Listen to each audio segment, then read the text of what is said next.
जो लोग ये समझ रहे हैं कि मजलिस के एक नाकारा बेईमान को खरीदने से उनका कोई फायदा होगा, तो सुन लो बीजेपी वालों, नीतीश कुमार के चमचों और तेजस्वी यादव के पैरों के तरफ फिरने वाले लोगों, तुम नहीं जानते मजलिस इत्तेहादुल मुस्लिमीन को हदा किया था।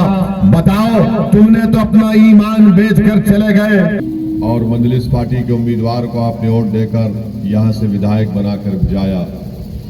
बड़े अफसोस की बात है कि जिसको अवाम ने अपने वोट से, अपनी मोहब्बतों से और दुआओं से नवाजा, आज वही शख्स अवाम की मोहब्बत को, अवाम की मेहनत को और कुर्बानियों को उसको छोड़कर इख्तिदार की कुर्सियों पर बैठने वाले जालिम लोगों के सामने जाकर वो सौदा कर लेता है।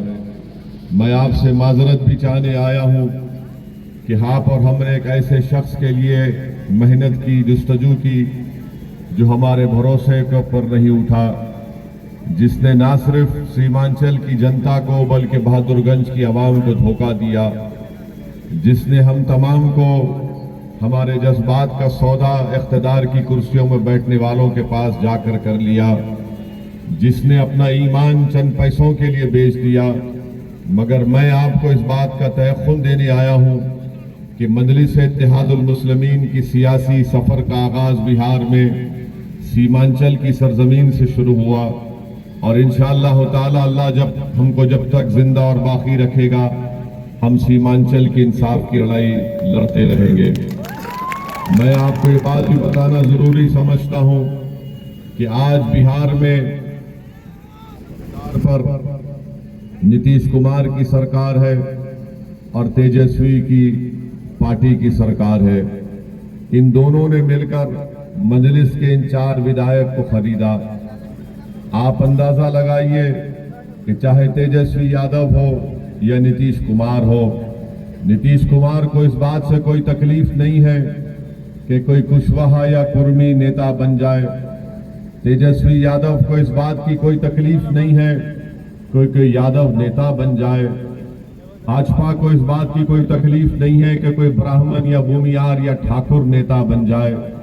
मगर इन तमाम को इस बात की तकलीफ है कि यह कौन है मजलिस इत्तेहादुल मुस्लिमीन, जो सीमांचल की जमीन पर बसने वाले इंसानों की लड़ाई लड़ रही है।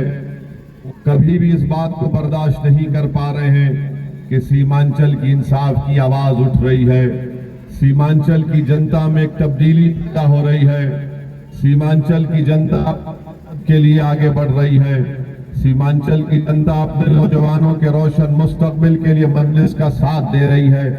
इसीलिए आज आप देखते हैं कि चाहे बीजेपी हो या नीतीश कुमार हो या तेजस्वी हो, वो सीमांचल से आपकी एक आजाद आवाज को पसंद नहीं करते। वो आपके जो सियासी शऊर आप में बेदार हो रहा, इसीलिए बताने आए हैं मेरे अजीज दोस्तों और बुजुर्गों कि हम आपके दरमियान में थे और रहेंगे इंशाअल्लाह ताला। हम यहां से एक पैगाम देना चाह रहे हैं मुख्यमंत्री नीतीश कुमार को, तेजस्वी यादव को, तुम अपनी दौलत के बलबूते पर जमीर फरोशों को तुम खरीद सकते हो, मगर जो लोग अपनी जान का सौदा अल्लाह से कर चुके हैं, तुम उनके ईमान को कभी नहीं खरीद पाओगे। और जो लोग ये समझ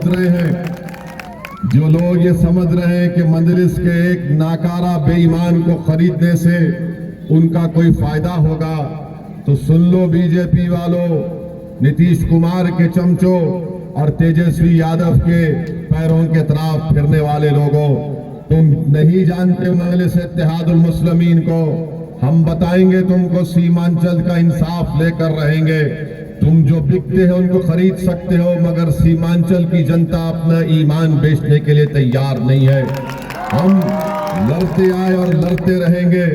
मुझे अफसोस इस बात का भी होता है कि जो यहाँ से जिसको आप और हमने कामयाब करके भिजाया, मैं उस शख्स से भी एक पैगाम देना चाहूंगा कि तुम याद रखो, 2025 जब आएगा तो तुमने जो अपने बेईमानी का सबूत देकर नीतीश कुमार और तेजस्वी यादव के कदमों में जाकर तुमने अपना सर को रखा, वो तुमको टिकट नहीं देंगे और तुम जलील और रुस्वा भी होगे। मगर मजलिस हम नीतीश कुमार को, तेजस्वी यादव को चैलेंज कर रहे हैं। अरे तुम सत्ता में हो, मुख्यमंत्री हो, तुम्हारे पास इख्तिदार है, तुम्हारे पास सब चीज है। अरे ये जितने ये 4 नाकाराओं को तुमने खरीदा, इनसे इस्तीफा दिलाओ और कराओ चुनाव बहादुरगंज में। हम इनकी जमानत जब्त करके बताएंगे। अखलाकी फरीजा तो यह है कि इनको इस्तीफा देकर चुनाव लड़ना चाहिए। हम नीतीश कुमार को कह रहे हैं, तेजस्वी को कहते इनका इस्तीफा दिलाओ और तेजस्वी आकर बहादुरगंज में कैंप करे, नीतीश कुमार आकर कैंप करे। एक तरफ असदुद्दीन ओवैसी और अख्तर उल ईमान ठहरेंगे और तेजस्वी और नीतीश कुमार के दांत खट्टे करके यहां से उनकी पार्टी को हराएंगे। मगर ये लोग सत्ता के पुजारी हैं। हम सीमांचल की जमीन पर बसने वाले लोगों की मोहब्बत में अपना सब कुछ कुर्बान करने के लिए तैयार थे और तैयार रहेंगे। हमने आपसे वादा किया था कि बहादुरगंज में अस्पतालों में कोई दवाएं नहीं है, डॉक्टर नहीं है। यहां पर जमीन कटती है, सैलाब आता है तो 3-3, 4-4 महीने लोग रोड पर रहते हैं। अरे तुम सत्ता में हो, बताओ तुमने क्या किया। 13 घाट में डिग्री कॉलेज को बनाने का हमने वादा किया था। बताओ, तुमने तो अपना ईमान बेचकर चले गए, मगर तुमने जनता के फायदे के लिए नहीं, सीमांचल के इंसाफ के लिए नहीं, बल्कि अपनी जाती फायदे के लिए नीतीश कुमार और तेजस्वी यादव ने सीमांचल की एक आजाद सियासी आवाज को दबाने की कोशिश कर रहे। लोग बिकते हैं, मगर जो नहीं बिकता है वही इनके सामने खड़े होकर आपकी हक की लड़ाई लड़ रहा है। उसका नाम अख्तर उल ईमान है। आप जानते हैं मेरे भाई, आप जानते हैं कि वैशाली में गुलनाज नामी एक मुसलमान लड़की को वहां पर उसको पानी में डुबो कर मारा गया। गुलनाज को पानी में डुबा कर उसको मार दिया गया। वैशाली में एमएलए कौन है? एक मुसलमान है, मगर नहीं जा सका गुलनाज के घर को।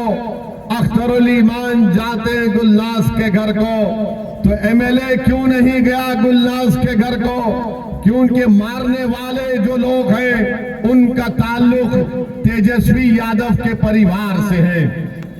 आप बताइए कि बच्ची हमारी मर जाती है, उसका जुर्म यह था कि वो मुसलमान थी और मुस्लिम एमएलए वहां से जीतता है, मगर हिम्मत नहीं होती क्योंकि तेजस्वी यादव को नाराज नहीं कर सकते।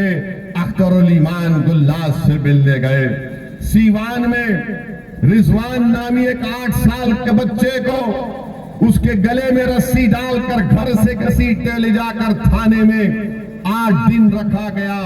उसकी मां पुकारते रही, थाने के सामने बैठकर कहती रही कि मेरा बेटा रिजवान 8 साल का है, मगर नीतीश कुमार और तेजस्वी यादव के दिल में हमदर्दी पैदा नहीं हुई।